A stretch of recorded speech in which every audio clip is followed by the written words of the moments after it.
Alright then. So, shall we move on to Food Wars?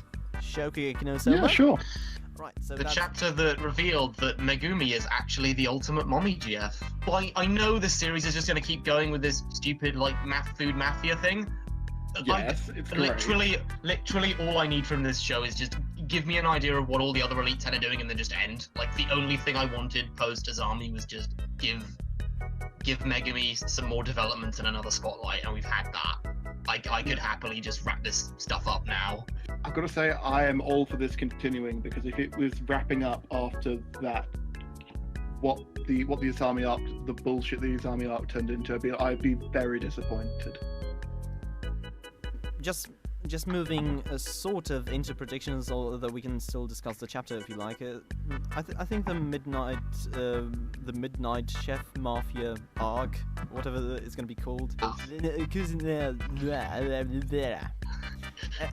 Rare food hunters. It's going to be way more goofy and thus more enjoyable than the regimental one. I'm looking forward to it. Like, if they don't go balls to the wall, we're going to fight this underground cooking mafia that is completely that totes exists and no one actually knows about, but has all this power. It's the only way they can go from here. They lost all credibility in the last arc. Also, when they tried credibility, it didn't work. Let's have the show where everyone's clothes explode and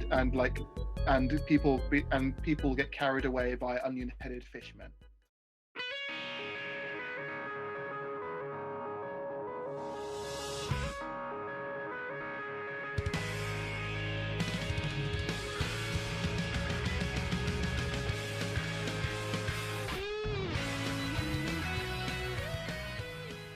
Okay, the gang is finally back together. Welcome to the inaugural episode of Hovin's Hideaway, let's call this podcast. Tentative name, I know. And today we are talking about a series that we've not touched on in a while. For those who don't know, I used to be on a podcast called The Stammer Stream, hosted by one of the people with us today, where we basically just talked about every Jump series each week. And one of those tentpole series has finally come to a close, but we come today not to celebrate it, but to bury it. Yes, it is the Food Wars cast, and with me today I have. Would you guys like to introduce yourselves? I'm WensleydaleCheddar, and I'm ever so happy to be on Asahi Cyber is Garbage, and here's why. I am Grail9, and I am going to be the angry one who yells at everyone whenever they fail. I am Dr. Nova, and I am an actual cook, so I'm going to be here mostly to explain why all the dishes in the final arc are hot garbage.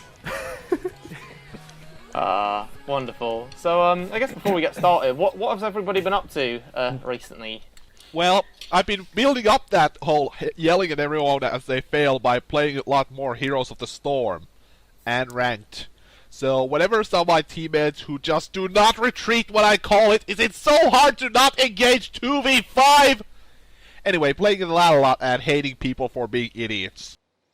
Pretty good for me. I'm back at school again, so I'm just finishing my culinary degree right now. I started a new job. Just generally speaking, it's been really nice, just getting back into things. I have, as most people know, I work at a summer camp during the summer. And whenever I leave there, I usually have, like, a good couple days where I just have to go into, like, post-summer camp rehab. Because I like it there so much, and then coming back, it's just kind of like, oh yeah, this is what, like, the real world is like. Everything's awful and on fire. Yeah. But I like to imagine you're working in the Gracefield house, honestly. Wow. I don't like to imagine me working in the Gracefield house at all. I mean, you oh, said yeah, you were it would be you kind of said you hard were a to chef, so Oh, these kids sitting in cells on fire are hot garbage. Seriously, you fat chops, you ain't supposed to eat so much, otherwise you're gonna be all fat, not tasty at all. I like how I turned into, like, a New Jersey-esque stepmother whenever I worked at this place. Oh, I've just finished my course and I'm about to enter the job hunting hell, so wish me luck with Good that. luck, mate. Good luck, you Good luck, will mate. need it. Aside from that, I just caught the Steven Universe movie yesterday and rather enjoyed it. Don't know if any of you guys. I hope it's good. I've never watched Gotten around to Steven that. Universe, so I didn't really have any interest in seeing the movie. Yeah, I'm not really a fan, but I understand why people like it. Yeah, I mean, without going into like any plot specifics, I've heard the series come under fire with the way it handles its villains as they progress. Yeah. A lot, and I think I have varying thoughts on how each villain, how well that sort of treatment works. With the antagonistic force in this film, I felt it was handled quite appropriately. Can I ask a quick question just about it? Because all I've seen of like the Steven Universe trailer is the villain just straight up Monkey D. Luffy. No, it's like if Maka from Soul Eater ate the Gum Gum fruit, and was also like an old-timey like Steamboat Willie Cuphead-esque cartoon character. Okay, because she's pretty great. yeah, because like everything I've seen of it, it just looks like, oh, that's her doing like Gear 3 or something like that. I wouldn't discount the influence since Rebecca Sugar is a One Piece fan, especially of Usopp, of course. I definitely think the Soul Eater reference is pretty deliberate. Like her weapon just looks like Soul as a scythe. Her opening number is just like this cool electro swing thing. It's wonderful. Anyway, so I think now we may as well move on to the main focus of this whole discussion. Food Wars Shokugeki no Soma has wrapped up its run in Jump, as has the epilogue series. And so in the previous podcast where we talked about this series, which I'll post a link to, we last left things off at the very beginning of this arc. It was the little Hot Springs mini arc where Soma and Megumi go to sort out this evil Cuisinier Noir and find out what those are. Le Cuisinier Noir! Cuisinier Noir. And going back to listen to that podcast is so funny, because we just have all of these little like predictions about like where it's going. And, well, I guess, first of all, just can each of you explain very briefly what exactly are your thoughts on this series prior to this arc, as briefly as you can, because we have talked about it in the past. Falling from glory, but still having a chance to recover. Because, yeah, the central arc started to lose steam the further it went along. The Fall Classic arc is probably my favorite Shonen Tournament arc of all time. I think it's incredibly excellent, and it was... I wasn't actually super into Food Wars before that arc, but that arc completely switched me around. I loved it. I loved the characters. I loved the story arcs. I loved that every match had a tiny little surprise. And there have been ups and downs after that, I would say. I don't think the series ever hit that high again, but generally speaking, I was a fan throughout most of it. I thought it was very competent in the start. I loved the hook for... Well, mostly for storytelling reasons and comedy reasons, obviously. I honestly thought it was pretty good. I can't really, I must admit, I can't really remember half of it since I started my read-through thread, but then kind of fell off. But from what I've seen out of the introduction, it was a very competent series that drew me in. Yeah, my thoughts are sort of similar. I really, really like the comedic approach that it offsets certain tropes with. Like, the introduction of Alice and Kurikiba is so funny. Just because they have this big dramatic moment where they're like walking in, and then Alice, she like gives a big introduction to Soma, and then she turns around and goes, "Kurikiba, you're standing at the wrong angle. You're meant to be like at a 40-degree angle here and like twirling these balls around."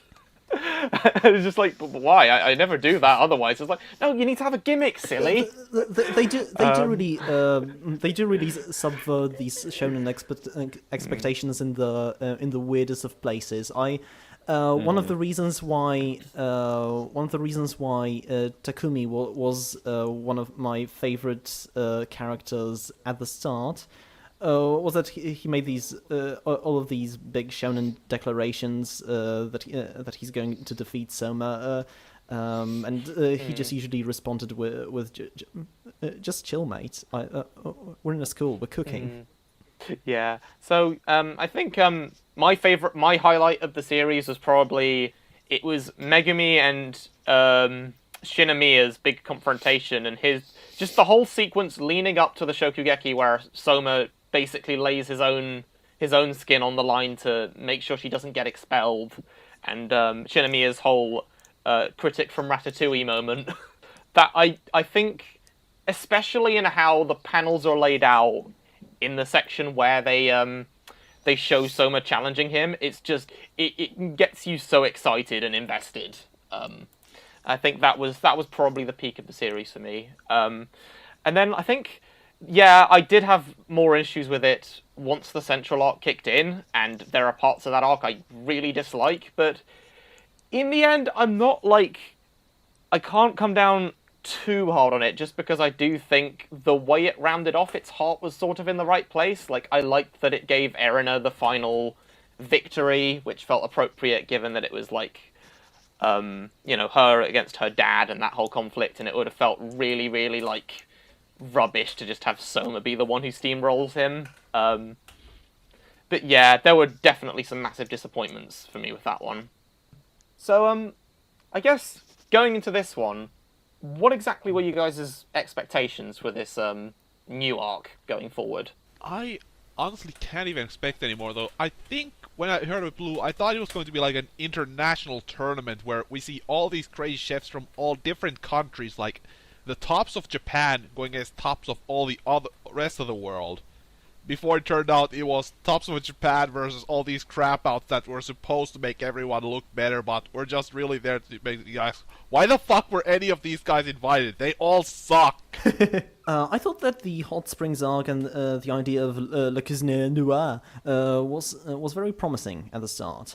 I wasn't yet of the opinion that Food Wars doesn't really need a villain, and that this transformed the series into a battle one rather than a sports one.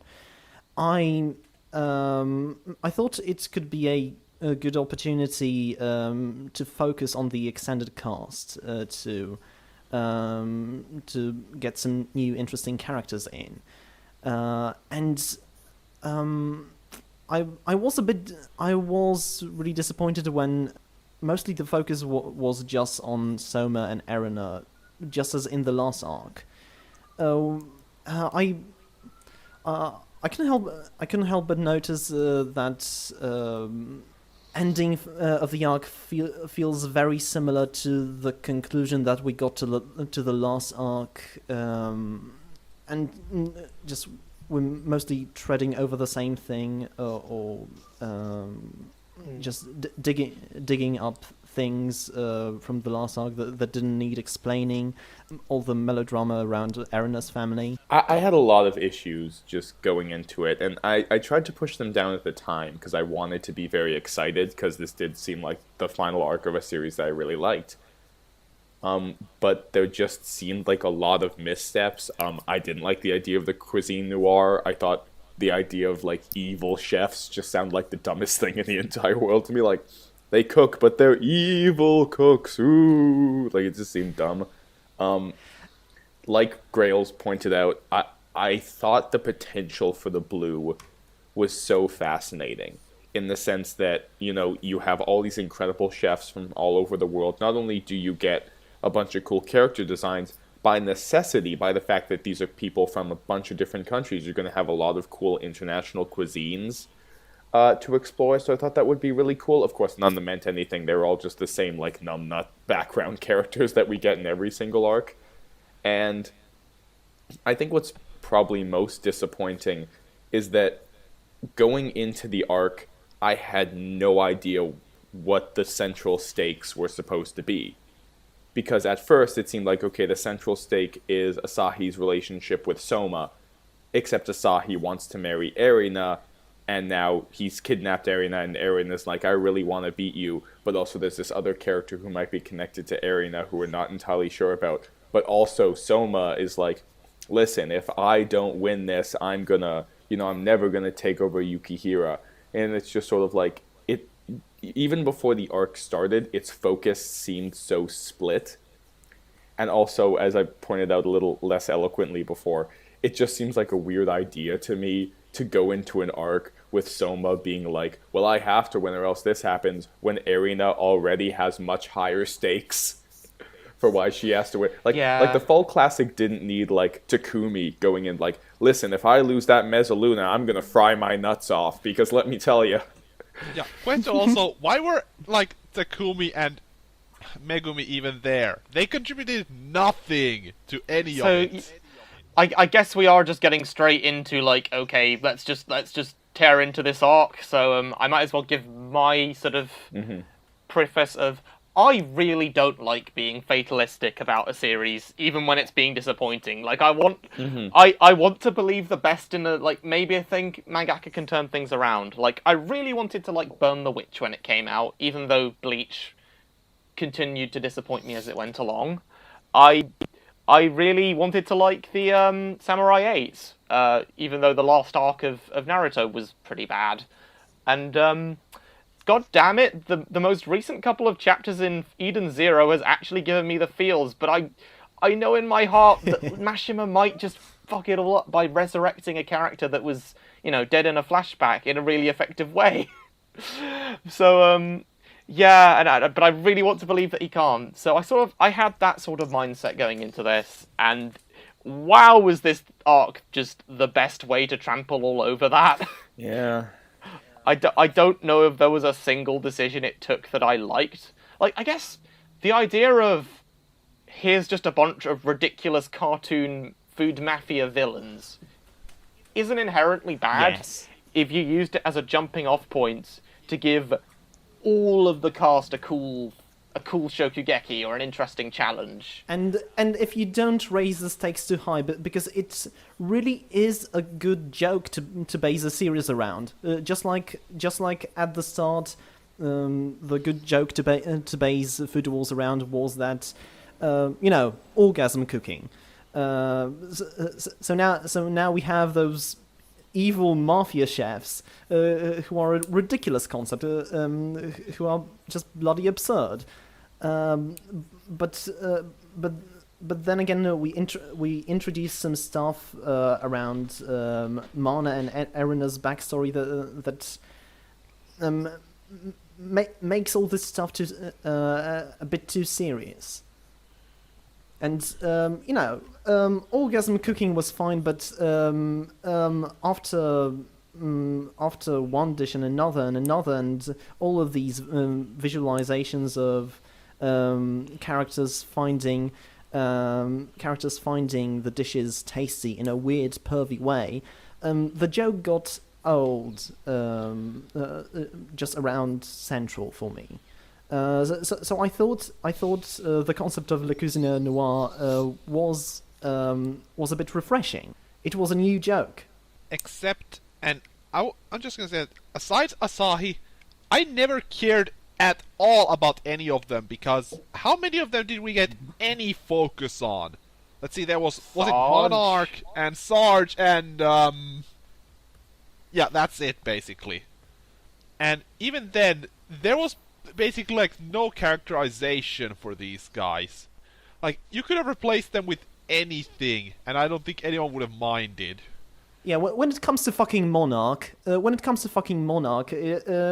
character motivation wasn't even really that consistent, since he was all about the customer being treated. The customer in Japan is supposed to be treated like a king, which by the way, I love those nationalistic overtones of, yeah. Even Erina declares at one point, yeah, these foreign chefs of the underground are invading and appropriating the Totsuki Totsuki Shokugeki system. Isn't that nice optics? I guess someone was jealous of Tokyo Shinobi Squad. But still, like, one more thing I didn't get to mention yet is that I never bought them as a threat. Because none of them ever, like, beat an established character not only were they not a threat, but and I understand that the cooking correspondent wasn't the most active for this part of the series, but I want to point out all of their cooking methods don't work. Like it's something early on in Shokugeki no Soma, a lot of like the actual cooking methods they brought up, it's like, okay, yeah, theoretically speaking, this would work. Every single technique that like the cuisine noir use actively makes the food worse if you actually try to use it.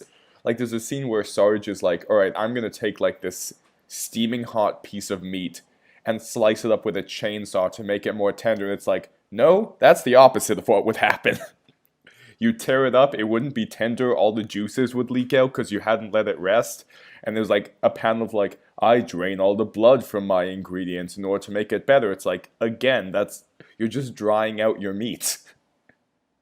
Yeah, I mentioned this in the review, but when you don't have proper cooking, when you don't have actual cooking to make techniques to make the characters impressive, the mangaka has to make them impressive in another way to make them seem like a threat, to the main characters.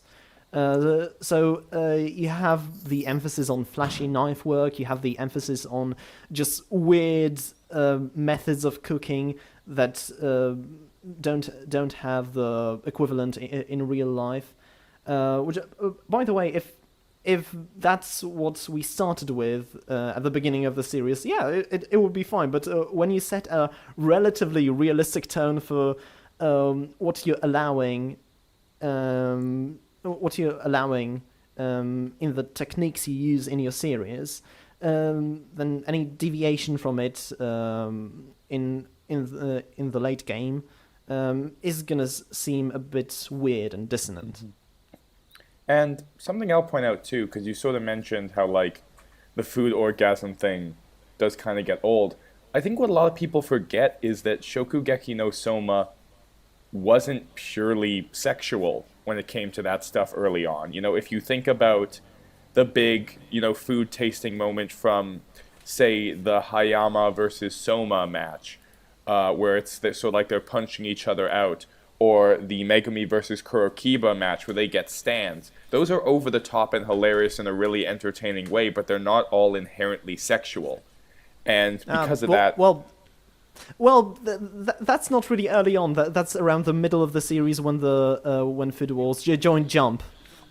I think the food reactions do stay like that for quite a while. They just become more fleeting. Like I remember in the Central arc, there was one where I think it is Soma and I think it's Saito, the sushi guy. The way that theirs was being portrayed was sort of like a scrap as well. That's what I would... trading of blows. And that's what I would say for the Central arc, I agree, but I'd say as we move into the Blue, I feel like most of the reactions are just like, here's a sexual thing, which I have no issue with. Like, that's what Shokugeki no Soma's MO has been for a very long time. I think the reason it started to feel stale is because they weren't broken up with other types of reactions at that point, as much as they had been in the Central arc, in the Fall Classic arc, and arcs before that. And I think just because of that, it felt a little bit more exhausting than it normally would have. I think my general stance on how the series, its main appeal and its main sort of conceit, it was always going to diminish. It was always going to have diminishing returns and sort of get stale. But with that said, it could have done so much better to stave that off. Mm-hmm. Like, for example, not having each of the challenges essentially boil down to, this technique makes the dish taste really, really, really good, but this makes it taste even better. And, like, maybe just go a bit more into the specifics of how the flavors might work, have the challenges be more situational, instead of just, like, the equivalent of Super Saiyan power-ups, but for cooking. Yeah, and also, here's just an idea.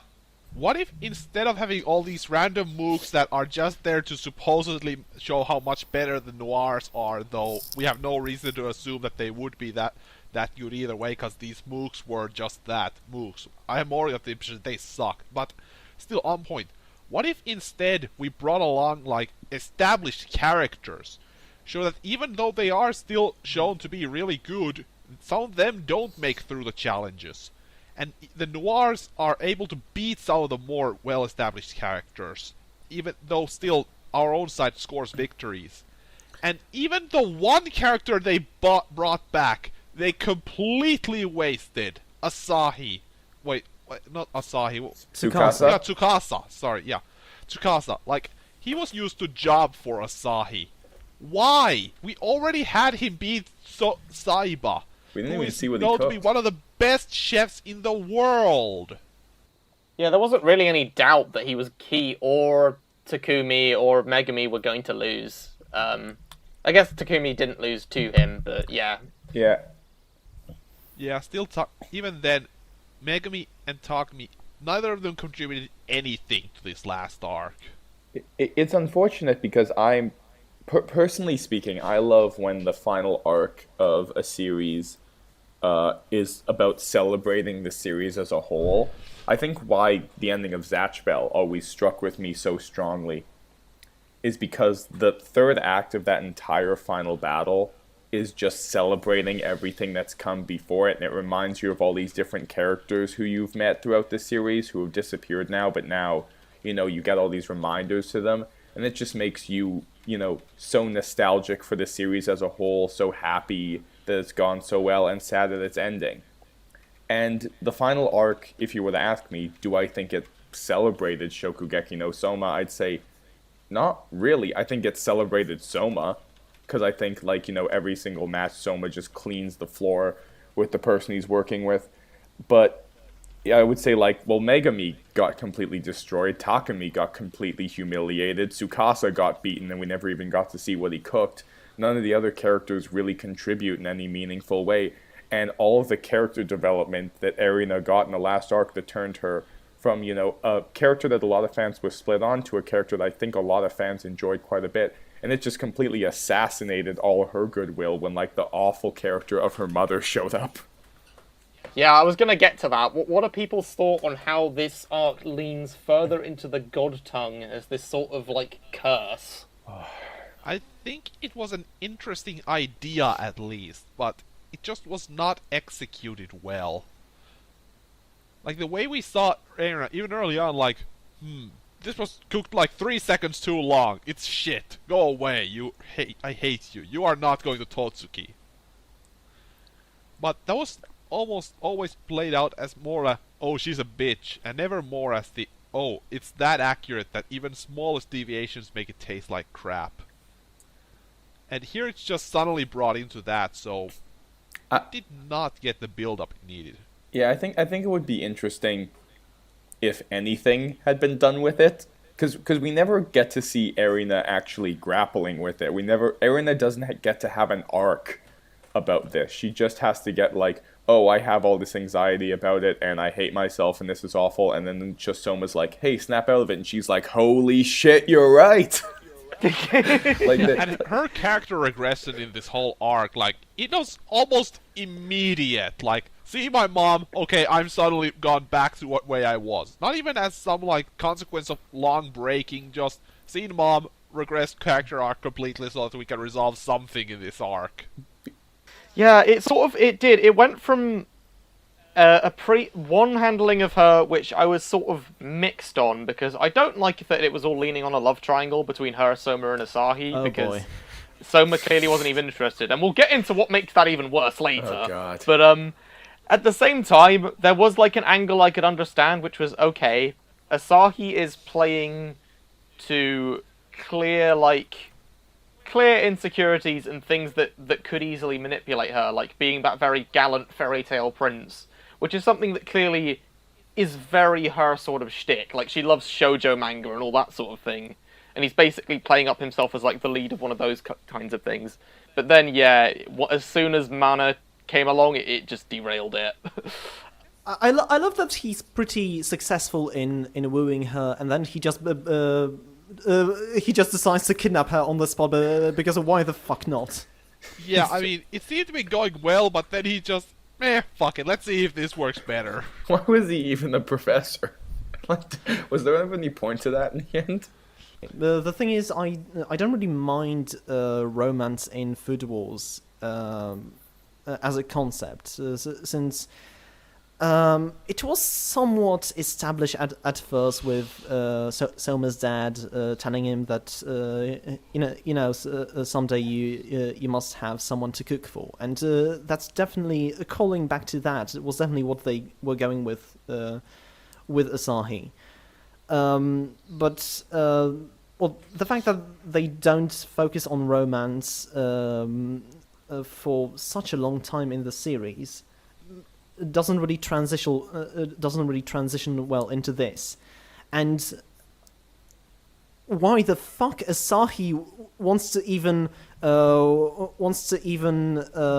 like make advances on Erina is beyond me. Since I don't know if I missed something, but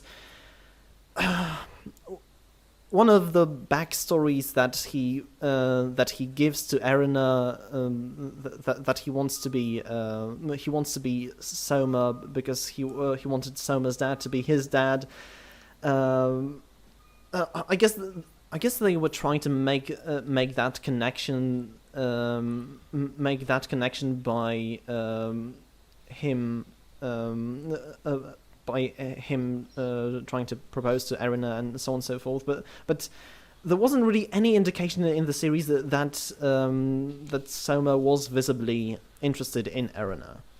Yeah, what's the point of you making him Soma's brother, even so just like Yeah, Joichi or something? the series just it's continued to have this obsession with everything having to link to some evil family member. I don't know why. He's obsessed with like things having familial bonds. No, not even that. I wouldn't mind if they did something with it, but they do nothing with it. Like, what interaction do they have after that first duel back at Totsuki? It kind of reminds me of the Dr. Stone thing of Senku's dad not being his biological father retroactively, because that would make everyone in the village related to Senku, and that would be incest shipping. Ugh. So the before we move on to the ending and epilogue, I wanted to ask to maybe get a sense of what everyone's best moment of this last stretch is, like if there is some redeeming highlight. For me, it's the chapter where Soma and Joichiro are on the beach and talking about him wanting to inherit the restaurant. It was the one time where I feel like it captured that sort of wide-eyed excitement that the early chapters had, and it was almost completely divorced from the central conflict of the arc. It was just them reflecting on whether he was going to inherit the restaurant or not. Yeah, for me it was that first trial when they had the old man. Like, that actually connected with me on some emotional level and played into Soma's character as he gets so angry about, hey, what do you talk about last meal? Fuck you still got a lot more food to eat. For me, it was Megami's match, Megami's duel with Monarch. Even if his motivations were kind of muddled, and I don't know what he was going for with demanding hospitality and then demanding he be treated as a king when he is the chef. I do enjoy what Megami did in that arc, and that she did get to have a match where she fucking wins in the end. Or ever. Yeah. God, I'm trying to think. Because I'm sure there are little bits here and there. Obviously, Nova's favorite is the beach chapter. Oh yeah, because it's the only fucking time Kurokiba did anything. Obviously, it's the casual transphobia during Takumi's duel. Ugh. Oh god, I forgot about that. Yeah, no, it's not. None of it's great. It doesn't exist. I think, again, like the chapter with the old man was kind of nice. I did enjoy that. There was a brief section in the match between Soma and Asahi where it look. And okay, first of all, I would just want to point out something just really, really quick. I know it's a negative, but I'm just going to point this out. That's the dumbest concept for a match I've ever heard in my entire life, where I'm like, the 5 great cuisines. I'm like, that's the most arbitrary fucking thing I've heard in my entire life. To be like, of course, Turkish cuisine. I'm like, yo, Turkish cuisine is great. This sort of seemed like they'd come up with a dish and are like, fuck, what foods can we put in this? Before it turned out that both of them had just made this absolute clusterfuck of a dish that you couldn't fucking pay me to eat because they both sounded disgusting. I did kind of like the idea that they were going forward with Asahi, that Asahi had this, like, demented version of Soma's journey, where it's like, I've met all these amazing people along the way, and he's just been stealing their shit. And, you know, that seemed like kind of an interesting reflection to Soma, in the sense that these are both extraordinarily selfish characters. It's just the fact that Asahi was more actively selfish, that I guess is why. I liked it because it actually showed, like, a tangible difference, but the difference was also the connection in a certain way, if that makes sense. Like, that was interesting to me. It didn't go anywhere, because nothing in this arc went anywhere. But, you know, that was sort of hinting at the idea that maybe there can be an improvement for Asahi. And what I thought at the time was, I was like, oh, maybe when we really get into Asahi's selfishness, maybe this will be the first time in the entire series that Soma has to, like, call himself out. That didn't happen, of course, because there never has to be a moment where Soma has to improve personally in the entire series. But, you know, for that brief moment, I'm like, oh, this could be cool. Yeah. So, oh, very clearly, we were not the only ones who were not the biggest fans of this arc, as this was a massive fall from grace from the series. It was already ranking at the bottom of the table of contents consistently in the central arc, but this just continued that trend. And I don't want to speculate on ongoings on within Jump towards the end, but it seems quite clear that they just wanted to get this the fuck out of the magazine, because this arc does not wrap up conclusively. And then has a very tacked-on epilogue, which I suppose we should get to. So my hopes for this epilogue were that, okay, you sort of, you've been rushed into a corner. Maybe just, you know, wrap up the tournament with a nice shokugeki between Soma and Eren. Like, oh no, you're gonna skip over that. Oh, okay. Well, you know, maybe we can cut around. We've skipped ahead to third year. Maybe we can just see what everyone's doing. Just have one last fun tournament where they all show off their cooking. Like, oh no, you want to go into a pointless backstory about Asahi? Okay. It just, like, it continued to stumble to the very last step. And do exactly the opposite of what I wanted it to do. Yeah, and the question is, why was Soma's mom's flashback left into this epilogue? You think this would be important to see as, like, context to his character at some point? Because I wonder that the epilogue isn't an epilogue. The last chapter is an epilogue. It feels like those two chapters are like, oh yeah, fuck, we never mentioned Soma's mom. And it's too bad, because Soma's mom was such, like, a fascinating idea when it was brought up for 2 seconds in the final arc. Like, I do like the fact that we got to explore it, but it's also like, oh no, but we need to, like, figure out who Asahi is. I'm like, I don't give a fuck who Asahi is. Why do we need another fucking... Well, can't he just be, like, a guy who Jorichiro, like, found and helped out? And because of that, he got, like, jealous of Soma. Can't that just be the point? Why does he have to fucking be, like, Azami's other kid or some shit? No, everyone has to be related. Ew. Even the characters that were pursuing and kidnapping their apparent sister. I mean, and look, like, again, if the third chapter of Le Dessert, which I'm sure we'll get to in a second, wasn't basically the ending of Digimon, I think I'd be more angry about this. But it's just such a weird moment to me, where it was like, no, Asahi, we're family. We have to stay together. I'm like, how has Food Wars, by this point, not learned the whole, like, oh yeah, blood is thicker than water is horseshit? Like, why is that still a thing? It's like, we're a family, we have to stick together. It's like, Arena, every single person in your family is an asshole, including Asahi. So why are we... God, they're the fucking Uchihas of Shokugeki no Soma. God, just they are. genetically meant to be assholes. It's like Which, by the way, I was going to ask. I don't remember much about it, but how do you what do you think about Azami's motivation being changed? Oh, it's horseshit. It's one of the most, like, the instant retcon of being like, well, when you think about it, Azami was a really good guy, and it's like, no, we saw, like, examples of, like, physical and emotional abuse to his daughter constantly. Like, he traumatized her for life. It's like, yeah, but he was trying to save her. It's like, that doesn't fucking matter.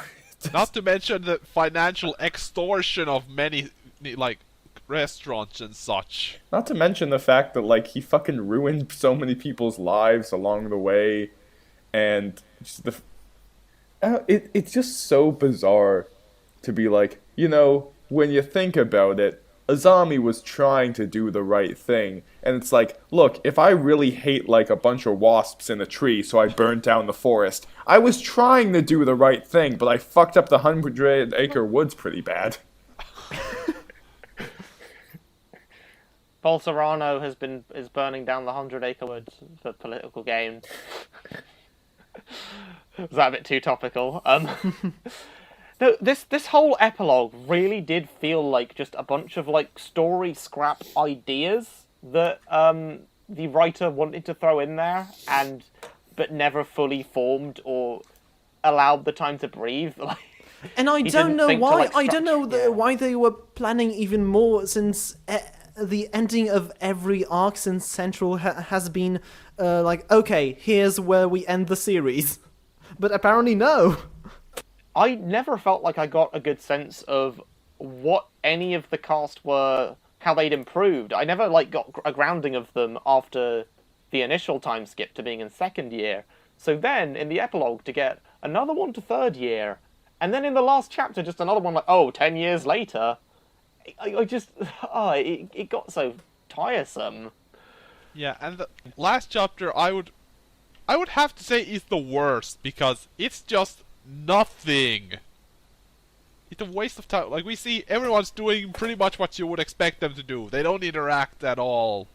And then they have a little comment just like, oh, look, Isami and Takumi are equally good chefs. Now, you didn't earn that. Fuck you. You've been consistently jobbing Isami to him the whole time. And now at the end you're like, oh, but now they're just as good as each other. It's like, no, show me Isami actually get to that. You know what? I'm so glad that we spend a single panel on all the secondary characters, but we spend like 3 pages on Soma's grandfather, who just appears the fuck out of nowhere. Well, at least he was shown in a flashback, but... Yeah. And some of these endings are just like, some of them are nice. Like, I think Hayama's ending is very nice. I think, like, the Aldini brothers' ending is very nice. And some of them are just kind of like, this is kind of dumb, but I'm kind of into it. Like, the fact that Ikumi, Yoshino, and Azon are all business partners is kind of, like, dumb in a funny way. But there's certain stuff I like that Kurokiba became a marine biologist. Kurokiba's The Jotaro reference. is such a depressing ending for him. In the sense that it's sort of like, oh yeah, I guess he never, like, got to actually prove himself in the end. I guess Alice and Kurokiba's relationship never actually evolved. It's just like Kurokiba is all... I guess he's not cooking anymore. I guess he's just studying fish. And he's also still obeying Alice and is like a butler now. Like, that's almost like, oh, their relationship has devolved. Because, like, now he's even more of a servant. It's like, that's so depressing. I did think Megumi completing her transition into just being Hinako 2.0 was quite sweet. But she was already heading pretty solidly in that direction already. Like, the ending of her whole moment in the Hot Springs arc basically telegraphed, like, yeah, that's pretty much where her character's going. Yeah. And I think that one's nice, but there were certain ones, like, I don't get it. The fact that, like, okay, Asahi's ending is weird. The fact that now Azami just, like, sits casually in on, like, the big family dinners when it's like, And Erena's just like, tee-hee, my brother and my father are so silly. Too silly. Both of these people have abused me physically and emotionally. It's like...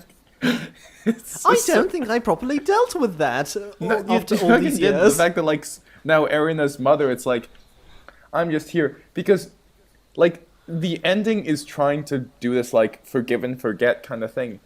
But none of these characters even attempted to earn redemption.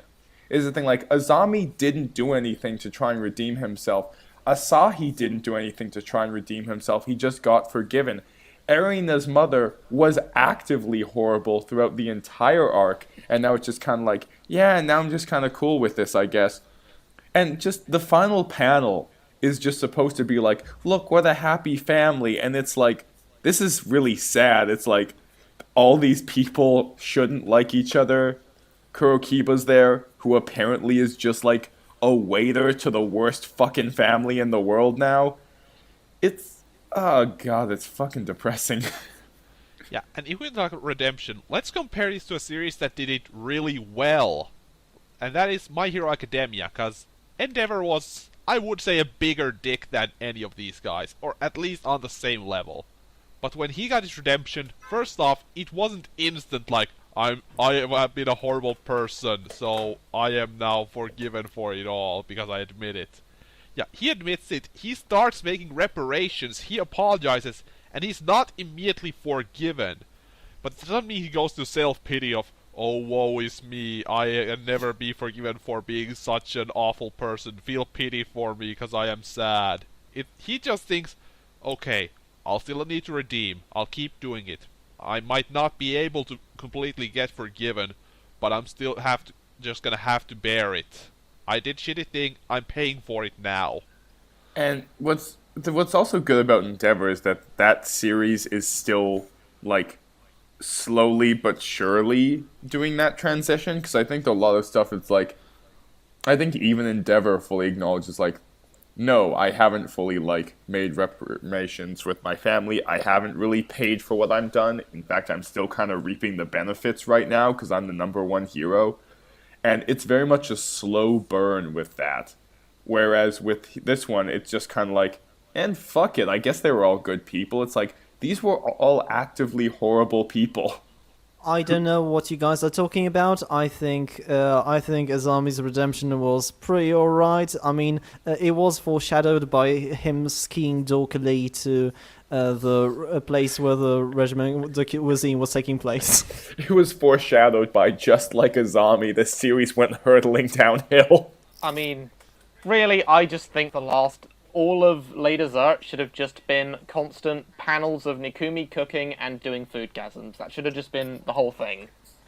Maybe have a bit of Rindo in there as well. I've sort of like gone... I used to be like the big Rindo stan, and I still like her a lot, but like recently I've kind of shifted. I've just been a champion of the two characters who've gotten so thoroughly fucked over by this series that I'm just so sad. Plus, I bet you were hoping we would get at least one panel of Alice and Kurokiba making out. I just want a panel of Alice and Kurokiba, period. I don't care what they need to be doing. Just have them do something, anything. It's so mind... You could have extended the whole last chapter and just had that be like the last 3. Just flesh it out more, give each character a little scene. Or just like a couple pages each to just like see how certain things have evolved, because I don't know, I've gone back recently to try to look at some of my favorite moments in this series, and there's this moment that has always stuck out to me. Back then, for good reasons, now for different reasons, is at the end of the Fall Classic. There's this incredible moment where, like, after Hayama wins, the 3 of them, instead of, like, just getting down and depressed in their losses, just start arguing and start being like, I'll beat you next time. And there's a thing where, like, Dojima looks at this scene of, like, Hayama, Soma, and Kurokiba all arguing with each other. And he's like, those characters will make a really interesting, trio someday. And it was such an incredible way to end the arc of seeing, oh boy! Yeah, here's the main character, and here's these 2 new characters who have shown up in this arc who have grown to be some of the most interesting and like dynamic characters we've seen in this manga so far, and you've gotten to know them so well, and they've been so cool, and they're going to be a great pairing someday. They never do anything again together in the entire fucking series. Well, I mean, that was well used when they had like Hayama against Soma in the central arc. That was one of the highlights. It was good, but again, that's just Soma and Hayama. Like, it was sort of building up the idea. Trio, they were never used. Yeah, that this is going to be a relationship going forward that's going to be interesting. It's sort of like the equivalent of, like, maybe not the equivalent, because, like, they had a lot more time, but so, like, in the final Harry Potter book, they're just halfway through, like, oh yeah, fuck, we forgot Hermione. It's like, uh-oh.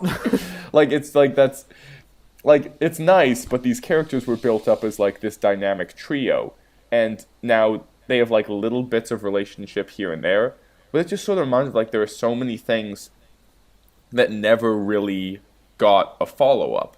Like, we never get a follow-up there. We never get, like, a confirmation of the fact that, like, Alice and Kurokiba have had this, like, back-and-forth, like, rivalry relationship for over half a decade, and we never really get to see how that plays out. We never get to see, you know, Aldini's younger brother actually become as good as him, because we never get to see him cook again.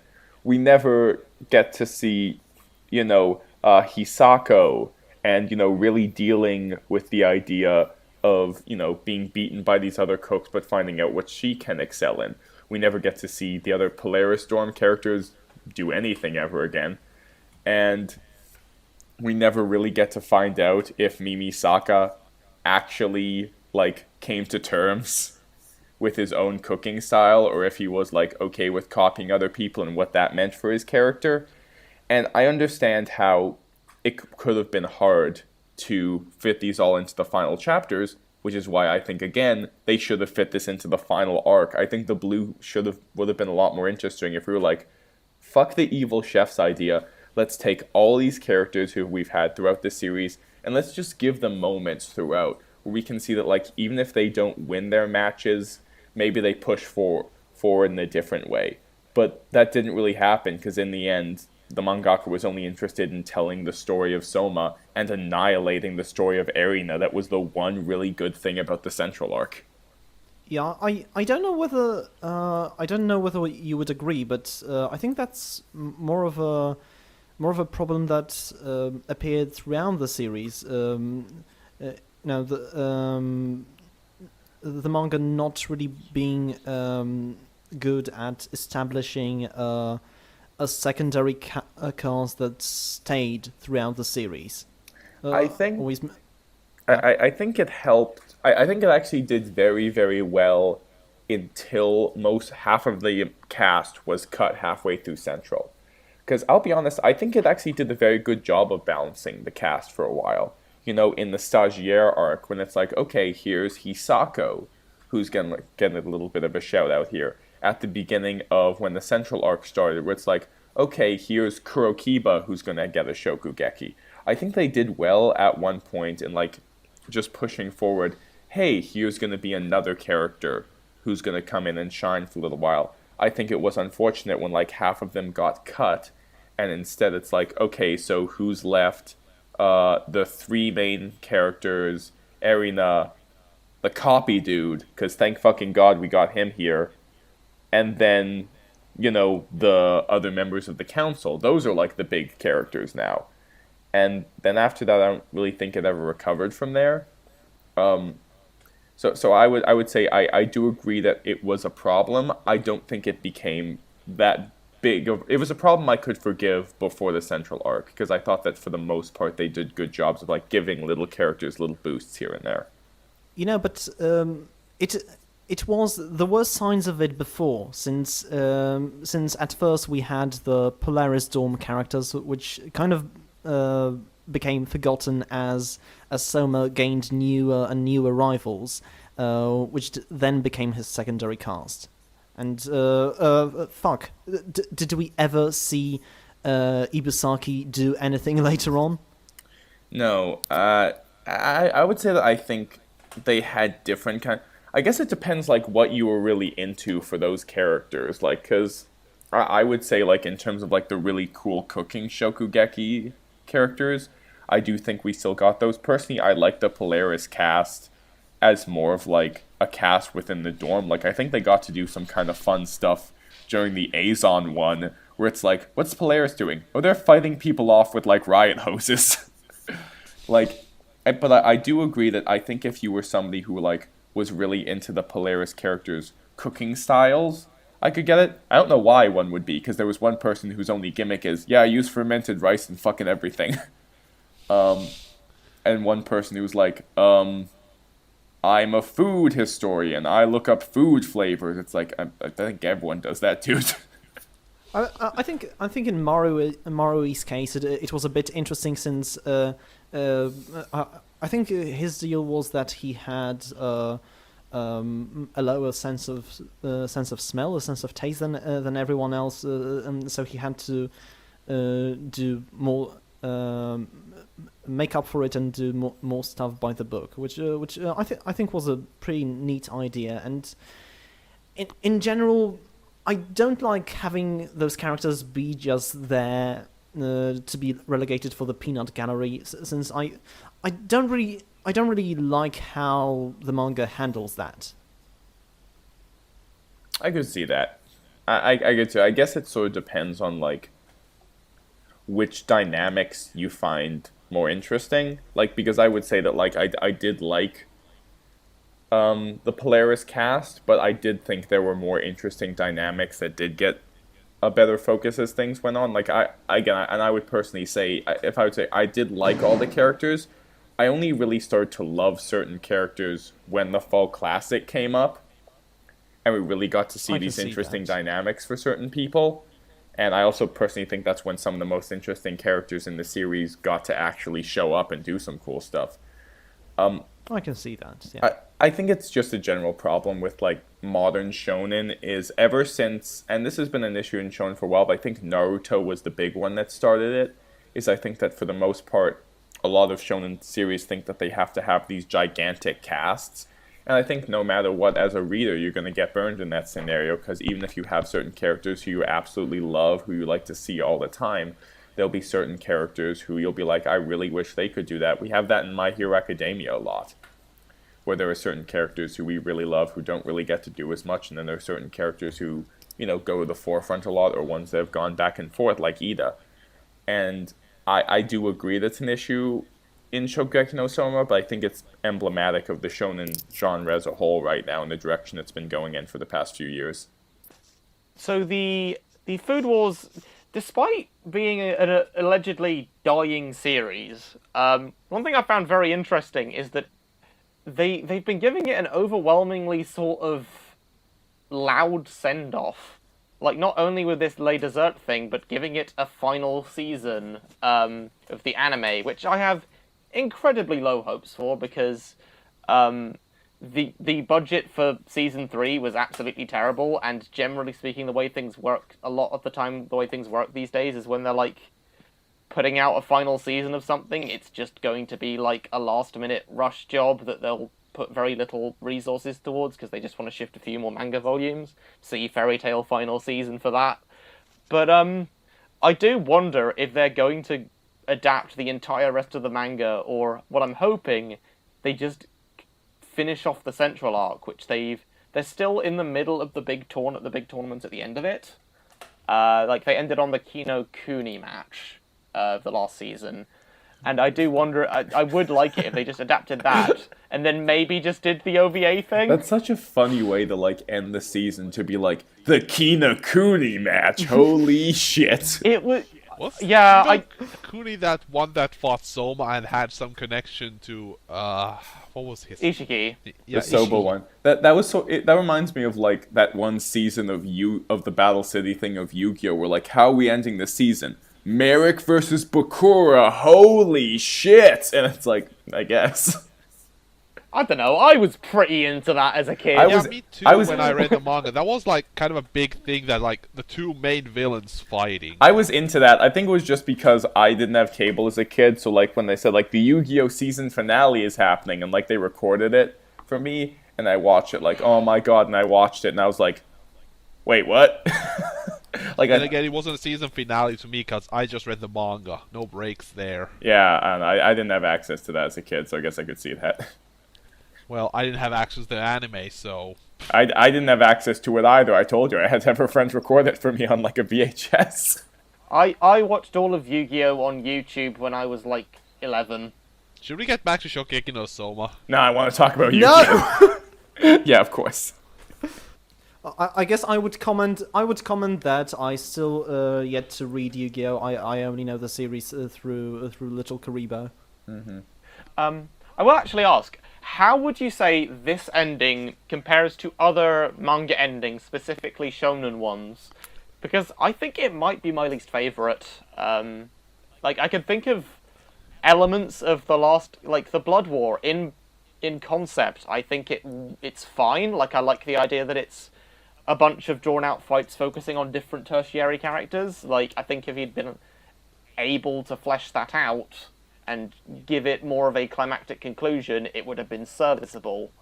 And then Fairy Tail was a complete clusterfuck, but, you know, at least the series was never really a golden goose, and it stopped where it felt like it should have done. At least this always sucked nuts. Yeah. Yeah, and then if we compare to some really good ones like Toriko that celebrate everything that came before, like, can you imagine if here too they just made the last chapter about like a big feast with everyone having dishes that they create in their style and just reminiscing back to those good old days. Oh god, yes. That penultimate chapter was one of the best I've ever read. Yeah. Yeah. I also really like the assassination classroom ending. I thought it tied everything up really nicely. Yeah. For me, when I were to say like what is the most disappointing ending, I guess I would say that like at the very least, this one gives us certain answers. Because like, don't get me wrong, some of these for like finding out the ending is that these characters suck. I'll take that in a million years before I even like think about like the ending of Bleach, where I was like, so are Urahara and Yoruichi dead? Like, did they just die in that gift bubble deluxe and we never find out? Apparently they did not. Apparently there's like a novel after the ending that you need to read in order to find this Well, out. I shouldn't fucking have to. Where Urahara's conceded to be, where Urahara's confirmed to be alive. Where it's just like, oh yeah, here's these fucking, like, the ending of Bleach where it's like, these people are captains and Soifong and Byakuya fucking run in the direction of a black ball. Like, yeah, I don't somehow Ichigo and Orihime's kid touches and it goes away blows for some the fuck reason. up. That's the, like, I would say that, look, at the very least, this ending is an attempt at making the ending of Food Wars more optimistic than the ending of Bleach. There are certain ones that, like, this is a crap ending, but that's just because this storyline was crap. Like, Bakuman had an awful final chapter, but that's just because the relationship between those two was always a wet fart to begin with. Oh yeah, it was entirely focused on the romance. It was entirely just like, we're gonna get married, I guess. I don't fucking know. And Bakuman was like the peak case of like, I finished it and I'm like, yeah, that ended alright. And then the more I think about the series, the more problems pop up God, with it. exactly. I recall really all of hold these up. different plot threads Yeah, that just to me like that went series nowhere. ending chapter was the one where we went to the hot springs. yeah.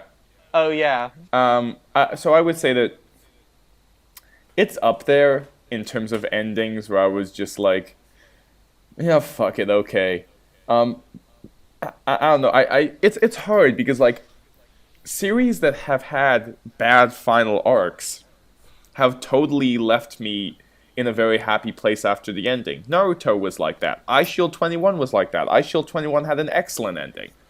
And it's sort of like this one, it's like, here are all these characters who are doing these things that in some cases don't even really make sense for the character. Kurokiba's a marine biologist. He liked to cook with fish. He never had a fucking interest in them, really.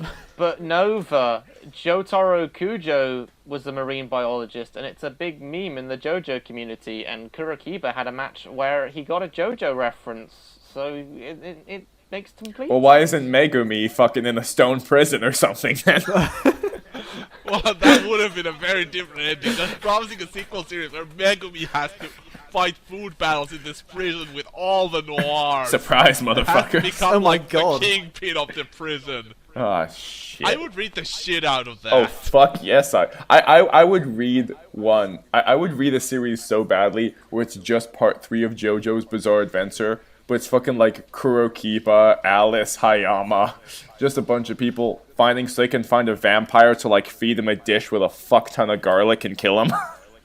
Wow. I would read the shit out of that.